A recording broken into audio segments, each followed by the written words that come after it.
ಎಲ್ಲರಿಗೂ ನಮಸ್ಕಾರ. ಸಂಯುಕ್ತ vlogs YouTube ಚಾನಲ್ಗೆ ನಿಮ್ಮೆಲ್ಲರಿಗೂ ಸ್ವಾಗತ.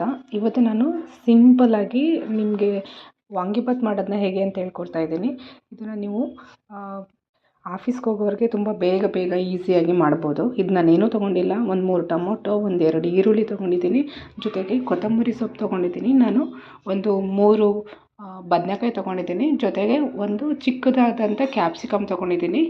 ಸಿಂಪಲ್ಲಾಗಿ ಹೇಗೆ ಮಾಡ್ಬೋದು ಅಂತ ನೋಡೋಣ. ನಾನು ಒಂದು 3 ಟೇಬಲ್ ಸ್ಪೂನ್ ಆಗೋಷ್ಟು ಎಣ್ಣೆ ಹಾಕ್ಕೊಂಡು ಅದಕ್ಕೆ ಈರುಳ್ಳಿ ಹಾಕ್ಕೊಂಡು ಫ್ರೈ ಮಾಡ್ಕೊಳ್ತಾ ಇದ್ದೀನಿ. ಇದ್ರ ಜೊತೆಗೇ ನಾನು ಟೊಮೊಟೊನ ಕೂಡ ಆ್ಯಡ್ ಮಾಡ್ಕೊಳ್ತಾ ಇದ್ದೀನಿ. ನೋಡಿ, ನಾನಿಲ್ಲಿ ವಾಂಗಿಬಾತ್ ಪೌಡರು 1 ತೊಗೊಂಡಿದ್ದೀನಿ. 1 ಪೂರ್ತಿನೂ ಹಾಕ್ಕೊಳ್ತಾ ಇದ್ದೀನಿ. ಇದಕ್ಕೆ ಅಕ್ಕಿ ಎಷ್ಟು ಬೇಕಷ್ಟು ಹಾಕ್ಕೊಳ್ತಾ ಇದ್ದೀನಿ. ನಾನಿಲ್ಲಿ 2 ಲೋಟ ಆಗೋಷ್ಟು ಅಕ್ಕಿ ಹಾಕ್ಕೊಂಡಿದ್ದೀನಿ. ನೋಡಿ, ಇದಕ್ಕೆ ನಾನು ಸ್ವಲ್ಪ ಅಚ್ಚ ಖಾರದ ಪುಡಿನ ಸೇರಿಸ್ಕೊಳ್ತಾ ಇದ್ದೀನಿ. ಜೊತೆಗೆ ಚಕ್ಕೆ ಲವಂಗ ಪುಡಿನೂ ಕೂಡ ಸೇರಿಸ್ಕೊಳ್ತಾ ಇದ್ದೀನಿ. ಇದಕ್ಕೆ ಸ್ವಲ್ಪ ನಾನು ಕಡಲೆ ಬೀಜ ಕೂಡ ಆ್ಯಡ್ ಮಾಡ್ಕೊಳ್ತಾ ಇದ್ದೀನಿ. ನೋಡಿದ್ರಲ್ಲ, ಇದನ್ನ ನಾನೀಗ 3 ನಿಮಿಷ ವಿಷಿಲ್ ಇಡಕ್ಕೆ ಬಿಡ್ತೀನಿ. 3 ನಿಮಿಷ ಆಗಿದೆ. ನೋಡಿ ಎಷ್ಟು ಚೆನ್ನಾಗಿ ಬಂದಿದೆ ಅಂತ. ನೀವು ಕೂಡ ಟ್ರೈ ಮಾಡಿ ಕಮೆಂಟ್ ಬಾಕ್ಸಲ್ಲಿ ಹೇಗಿದೆ ಅಂತ ಹೇಳಿ ಮಾಡಿ ಅಂತ ಹೇಳ್ತಾ, ಇನ್ನೂ ಯಾರೆಲ್ಲ ನನ್ನ ಯೂಟ್ಯೂಬ್ ಚಾನಲ್ನ ಸಬ್ಸ್ಕ್ರೈಬ್ ಮಾಡಿಲ್ವ, ದಯವಿಟ್ಟು ಲೈಕ್ ಮಾಡಿ, ಶೇರ್ ಮಾಡಿ. ಮತ್ತು ನಾಳೆ ಒಂದು ಹೊಸ ರೆಸಿಪಿ ಜೊತೆ ಸಿಗ್ತೀನಿ. ಅಲ್ಲಿವರೆಗೂ ಎಲ್ಲರಿಗೂ ಟಾಟಾ, ಬಾಯ್ ಬಾಯ್.